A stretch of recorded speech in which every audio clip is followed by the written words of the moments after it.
நம்மளுடைய சப்ஸ்கிரைபர்ஸ்க்கு special announcement என்ன அப்படின்னா, வரக்கூடிய ஜனவரி மாசம் இன்னும் 6 மாசம் இருக்கு. ஜனவரி மாசம் வந்து ஒரு ஓல்ட் ஏஜ் ஹோம் வந்து ஸ்டார்ட் பண்ண போறோம்.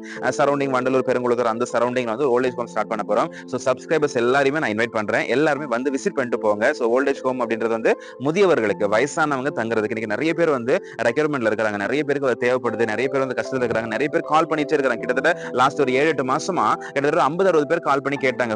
ஹோம் எப்ப ஸ்டார்ட் பண்ண போறீங்க? ஹோம் இருக்குதா? இடம் இருக்குதா? அப்படி இப்படின்னு கேட்க ஆரம்பிச்சிட்டாங்க. ஸோ இன்னைக்கு நிறைய பேர் வந்து தேவையோட இருக்கிறாங்க. ஸோ அப்படிப்பட்டவர்களுக்காக நம்ம ஒரு ஓல்ட் ஏஜ் ஹோம் ஸ்டார்ட் பண்ணலாம் அப்படின்னு இருக்கிறோம். நீங்களும் இதுக்கு சப்போர்ட் பண்ணலாம். ஒரு ரூபாய், ₹2 எவ்வளவு முடியுமோ ஷேர் பண்ணி விடுங்க.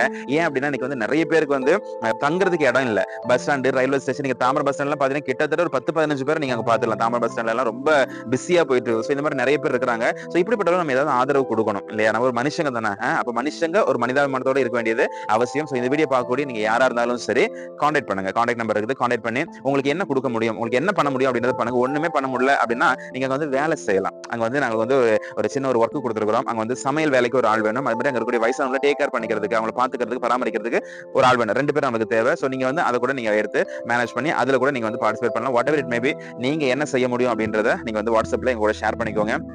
முடிஞ்சவங்க இந்த வீடியோ மற்றவங்களுக்கு ஷேர் பண்ணுங்க. என்னால முடியல அப்படின்னு சொல்லும்போது நீங்க மற்றவங்களுக்கு ஷேர் பண்ணுங்க. கிட்டத்தட்ட நம்மளுடைய தமிழ்நாட்டுல மட்டும் 7.5 கோடி பேர் இருக்காங்க. 7.5 கோடி பேர் ஆளுக்கு ₹1 கொடுத்தீங்கன்னா கூட மாசம் மாசம் அந்த பிள்ளைகளை, அந்த வயசானவங்களை நம்ம பாதுகாக்கிறது, பராமரிக்கிறது ரொம்ப ஈஸியா போயிடும். சோ இந்த வீடியோவை யார் யார் பாக்குறீங்களோ பார்த்த உடனே நீங்க ஷேர் பண்ணுங்க. ஓகே, மற்றவங்களுக்கு இந்த விஷயத்தை தெரியப்படுத்துங்க. 1. 2, பார்க்கக்கூடியவர்கள் உங்களுடைய மொபைல்ல அட்லீஸ்ட் ஒரு ₹10 வந்து நீங்க ஷேர் பண்றதுக்கு நீங்க ட்ரை பண்ணுங்க. ஏன்னா மாசம் மாசம் நம்ம எவ்வளவு செலவு பண்றோம், எவ்வளவு இழந்து போறோம், எவ்வளவு நஷ்டப்படுத்துறோம். ஒரு ₹10 ஏழைகளுக்காக, இல்லாதவங்களுக்காக நீங்க கொடுக்கறது தப்பு கிடையாது. சோ வரக்கூடிய ஜனவரி மாசம் ஓல்ட் ஏஜ் ஹோம் ஸ்டார்ட் பண்றோம். நீங்களும் வரணும். கண்டிப்பா நான் உங்களையும் இன்வைட் பண்றேன். சப்ஸ்கிரைபர்ஸ் யாரெல்லாம் தெரியல, அதனால நான் வந்து ஓப்பன் இன்விடேஷனா கொடுக்குறேன். சோ நீங்களும் வாங்க. வந்து அப்படிப்பட்டவர்களே அவங்களுக்கு ஏதாவது சப்போர்ட் பண்ணுங்க. அவங்கள பார்த்துட்டு போங்க. அதுவே ஒரு பெரிய சந்தோஷம் தான். திருவள்ளுவர் ஒரு விஷயம் சொல்லியிருப்பாரு.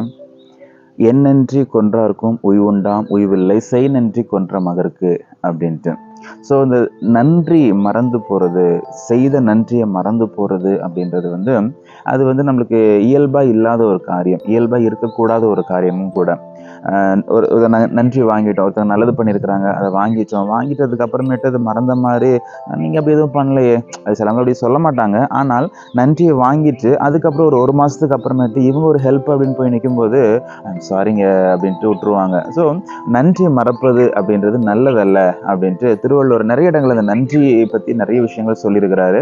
ஸோ இதே மாதிரி நம்மளுடைய வாழ்க்கையிலையும் நம்ம நன்றி மறந்து போகாதவர்களாய், நன்றி உள்ளவர்களாய் நம்ம இருக்கணும் அப்படின்ட்டு இன்னைக்கு வந்து நம்முடைய தமிழ் சமூகம் எதிர்பார்க்குது. ஏன் அப்படின்னா இன்னைக்கு வந்து நன்றியோடு இருக்கிறது தான் ஒரு மனுஷனுக்கான அடையாளம். இன்னைக்கு வந்து நாயை சொல்றாங்க, நாய் நன்றியுள்ளது அப்படின்ட்டு. ஆனால் இது மக்களுக்காக உருவாக்கப்பட்ட ஒரு விஷயம். அது வந்து மக்களுக்கானது, ஒரு மனுஷனுக்கானது நன்றி அப்படின்றது. நாய் நன்றியோட இல்லைனா கூட இப்போ யாரும் கண்டுக்க போறது கிடையாது. ஆனால் ஒரு மனுஷன் நன்றியோட இல்லை அப்படின்னாக்கி இன்னைக்கு கண்டுக்கிறதுக்கு இன்னைக்கு நிறைய பேர் இருக்கிறாங்க. நிறைய பேர் வருத்தப்படவும் செய்வாங்க. ஏன்னா நம்மளுக்கு தானே ஒருத்தவங்க ஒத்தாசை பண்ணிக்கணும். நம்மளை ஹெல்ப் பண்றதுக்கு வேறு யார் வருவாங்க சொல்லுங்க பார்ப்போம். அப்போ நம்ம வந்து ஒருத்தங்களுக்கு ஒருத்தங்க நன்றி உள்ளவர்களாக இருக்கணும். அடுத்தவங்க செஞ்ச நன்றியை வந்து நம்ம மறந்து போகக்கூடாது. நம்ம வந்து மனுஷங்க, நம்மளுக்கு வந்து இந்த கர்மா அப்படின்ட்டு சொல்லுவாங்க. கர்மா இஸ் பூமராங் அப்படிலாம் நீங்கள் வந்து ரீசெண்ட் ட்ரெண்டில் நிறைய கேட்டிருப்பீங்க. ஏன் அப்படின்னா அது வந்து ரொட்டேஷன் ஆகும். இன்னைக்கு நீங்கள் இன்னொருத்தங்களுக்கு என்ன செய்கிறீங்களோ அதுதான் நாளைக்கு உங்களுக்கு வந்து நிற்கும். இப்போ நீங்கள் ஒருத்தவங்க வந்து உங்களுக்கு ரொம்ப இக்கட்டான சுச்சுவேஷனில் ஒரு இடத்துல வந்து நீங்கள் கையில் காசே இல்லாமல் ரொம்ப ஸ்டன் ஆகி போய் நிற்கிறீங்க. அப்போ யாரோ ஒருத்தவங்க காசு கொடுக்குறாங்க அப்படிங்கும்போது நீங்கள் அந்த நன்றியை வந்து ஞாபகம் வச்சுக்கணும். அந்த ஆளை யாருன்னு தெரியாது, அவங்கள யாருன்னு உங்களுக்கு ஞாபகம் இல்லை, பரவாயில்ல. ஆனால் அவங்க செஞ்ச உதவி ஞாபகம் இருக்குல்ல, அந்த நன்றியை நீங்கள் மறக்காமல் இருக்கணும். அதே மாதிரி இன்னொருத்தங்க யாராவது அந்த மாதிரி சுச்சுவேஷனில் இருக்கும்போது நீங்கள் ஓடி போயிட்டு அவங்களுக்கு ஹெல்ப் பண்ணக்கூடியவர்களாகவும் இருக்கணும். ஸோ இந்த நன்றி அப்படின்றது இன்னைக்கு வந்து குறைஞ்சிக்கிட்டே வருது அப்படின்ட்டு சொல்றாங்க. ஒரு புள்ளிவிவரம் சொல்லுது, நீங்க பாத்தீங்கன்னாலும் தெரியும், இன்னைக்கு நன்றி மறந்தவர்கள் நிறைய பேர் இருக்கிறாங்க. அவனுக்கு ஹெல்ப் வேணும் அப்படிங்கும்போது எப்பாடுபட்டாவது ஒரு ஹெல்ப்பை வாங்கிடுறாங்க. அது இன்னொருத்தங்களுக்கு ஹெல்ப் பண்ணணும் அப்படிங்கும்போது அவங்களுக்கு வந்து அதை செய்ய முடியல. ஏன் அப்படின்னா இன்னைக்கு நன்றி இல்லாத ஒரு இருதயம் அப்படி மாறிக்கிட்டே வருது. தயவு செஞ்சு அந்த மாதிரி ஒரு கேட்டகரியில இருந்து நீங்க கொஞ்சம் வெளியே வர்றதுக்கு ட்ரை பண்ணுங்க. ஏன் அப்படின்னா இன்னைக்கு வந்து நன்றி உள்ள இருதயம் நம்மளுக்கு வேணும். நம்ம நன்றி உள்ளவங்களா இருக்கணும். மற்றவங்க கிட்ட நம்ம நன்றி உள்ளவங்க இன்னைக்கு நிறைய பேர் எதிர்பார்க்கறாங்க. அதுதான் ரொம்ப ஆச்சரியமா இருக்குது. நிறைய பேர் எதிர்பார்க்கறாங்க, நான் உண்மையா இருக்கிறேன்ல, நீங்க உண்மையா இருக்க மாட்டீங்களா அப்படின்லாம் சொல்றாங்க. ஆனா அவங்க என்ன அளவுக்கு உண்மையா இருக்கிறாங்க அப்படின்னு பார்த்தாக்கி அதுவும் ரொம்ப வேடிக்கையான ஒரு விஷயம் தான். ஸோ இன்னைக்கு வந்து மற்றவங்க கிட்ட நம்ம எதிர்பார்க்கிறோம், நீங்க நன்றி உள்ளவங்களா இருக்கணும், நீங்க உண்மையா இருக்கணும், நீங்க ஒழுங்கா இருக்கணும் அப்படின்ட்டு மற்றவங்க கிட்ட நம்ம எதிர்பார்க்கிறோம் இல்லையா? இதையே நம்மளும் செய்யணும் அப்படின்ட்டு இன்னைக்கு வந்து ஒவ்வொரு மனிதர்களும் எதிர்பார்க்குறாங்க. நீங்க மற்றவங்களுக்கு செய்யுங்க. அது வந்து உங்களுக்கு ஆட்டோமேட்டிக்கா வந்து சேரும். இந்த உலகமே இப்படிதாங்க. எவனுக்கும் நன்றி இல்ல. இப்ப நான் மட்டும் ஏன் இப்படி இருக்கணும்? இந்த உலகமே இப்படிதான் இருக்குது. ஒருத்தனும் இல்ல. நான் மட்டும் ஏன் இப்படி இருக்கணும்? அப்படின்ட்டு அந்த மாதிரியான ஒரு உணர்வோட, அந்த மாதிரியான ஒரு சிந்தையோட நீங்க இருக்கக்கூடாது. நீங்க வந்து மற்றவங்களுக்கு அவங்க எப்படி இருந்துட்டு போட்டுங்க. அவங்க எப்படி நாய் நன்றி உள்ளதுன்னு சொல்றீங்கல்ல. அப்ப அந்த நாய் என்ன பண்ணுது? நாய் வந்து நம்ம ஒரு நாள் பிஸ்கட் போட்டோம்னா போதும். அது அடுத்த நாள் நம்ம அடிச்சா கூட 3வது நாள் திரும்பி வந்து நிக்கும். 4வது நாள் அடிச்சா கூட 5வது நாள் திரும்ப வந்து நிக்கும். ஏன் அப்படின்னா நாய் நன்றி உள்ளது. அதுதான் நன்றி உள்ளது அப்படின்னு சொல்றீங்க. அதனால தானே சொல்றீங்க நாய் நன்றி உள்ளதுங்க அப்படின்ட்டு. அப்ப மனுஷனும் அப்படிதானே இருக்கணும். அப்ப நாய்க்கு ஒரு நியாயம், நமக்கு ஒரு நியாயம். அப்படி கிடையாது இல்ல. அப்போ நீங்க மற்றவங்க செய்யறதுக்கு அப்படியே ரிப்பீட்டடா பண்ணாதீங்க. நிறைய பேர் வந்து இன்னைக்கு சினிமா டயலாக் எல்லாம் பேசிட்டு இருக்காங்க. நான் கண்ணாடி மாதிரி நீ என்ன பண்றியோ அதுதான் நான் திரும்ப காட்டுவேன் அப்படின்னு இன்னைக்கு சொல்லிட்டு இருக்கிறாங்க. ஸோ தயவு செஞ்சு அந்த கேரக்டரை நீங்க மாத்துங்க.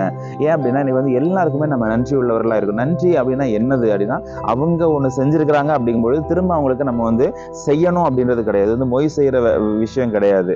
கல்யாண பத்திரிக்கை வைக்கிறாங்க, அவங்க வந்து எனக்கு 1000 ரூபாய் பண்ணாங்க, நான் திரும்ப 1010 ரூபாய் பண்ணி நான் முடிச்சு விட்டுறேன் அப்படின்ற அந்த விஷயம் கிடையாது.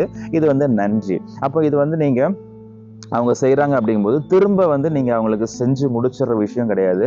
அதை நீங்கள் ஞாபகத்தில் வச்சுட்டு இருக்கக்கூடிய ஒரு விஷயம். இன்னைக்கு ஒரு ஹெல்ப் பண்ணுறாங்க, அதுக்கு நீங்கள் திரும்பியும் பண்ணிட்டீங்க.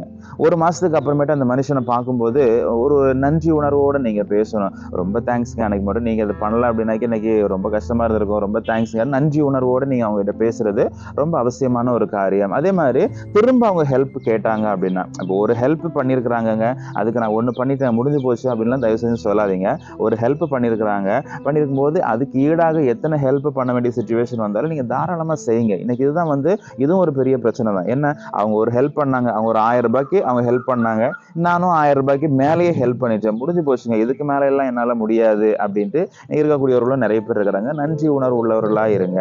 ஸோ அந்த மாதிரி தான் வந்து இன்னைக்கு இருக்கணும் அப்படின்ட்டு. நீங்க திருக்குறளை நீங்க பார்க்கும்போது திருக்குறள் வந்து தமிழுக்கு ஒரு தமிழர்களுக்கு ஒரு பொதுமறை. வெறும் தமிழ் மட்டும் இல்லை, அது நிறைய மொழிகள் வந்து மொழிபெயர்த்திருக்கிறாங்க.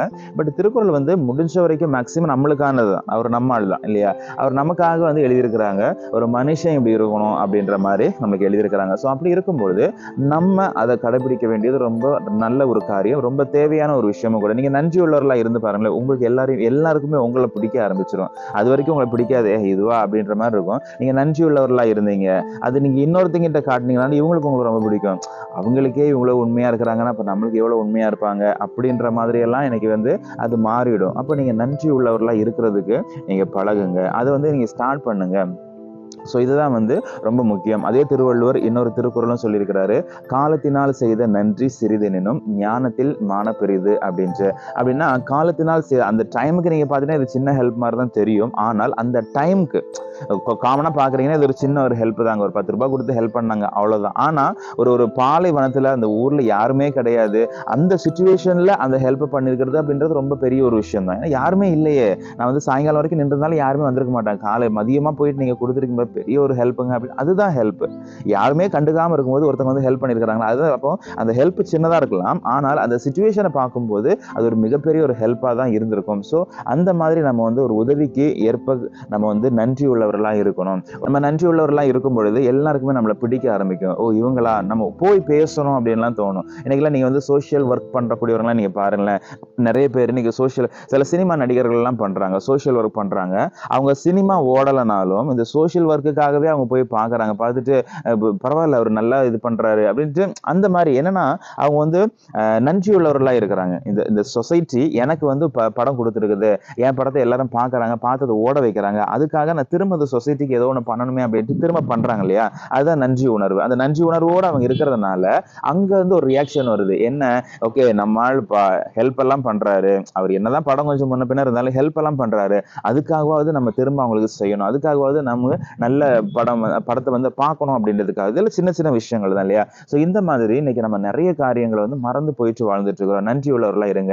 இப்போ வந்து உடனே திரும்ப பாருங்க, ஓகே உங்க ஸ்கூல் டைம்ல இப்போ நீங்க ஒருவேளை வேலையெல்லாம் பண்ணி இன்னைக்கு குடும்பம் குட்டின்னு பெரிய ஆளா இருக்கலாம், உங்க ஸ்கூல் டைம்ல ஹெல்ப் பண்ணவங்க யாரையாவது நீங்க யோசிச்சு பாருங்க. உட்காந்து மெடிடேட் பண்ணீங்க அப்படின்னா பழசெல்லாம் ஞாபகம் வரும்னு சொல்றாங்க. உட்காந்து நீங்க மெடிடேட் பண்ணி பாருங்க, யோசிச்சு பாருங்க, உங்க ஸ்கூல் டைம்ல உங்களுக்கு உதவின ஃப்ரெண்ட்ஸ் யாராவது உங்களுக்கு ஞாபகம் வராங்களா, யோசிச்சு பாருங்க.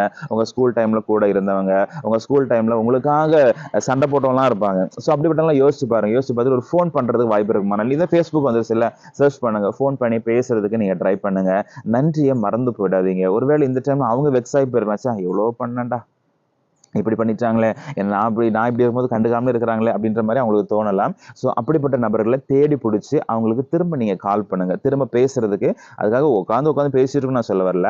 அட்லீஸ்ட் நான் அந்த டைம்ல அதை மிஸ் பண்ணிட்டேன். காலேஜ் டைம்ல எனக்காக அவன் ஃபீஸ் எல்லாம் கட்டியிருக்கிறான்.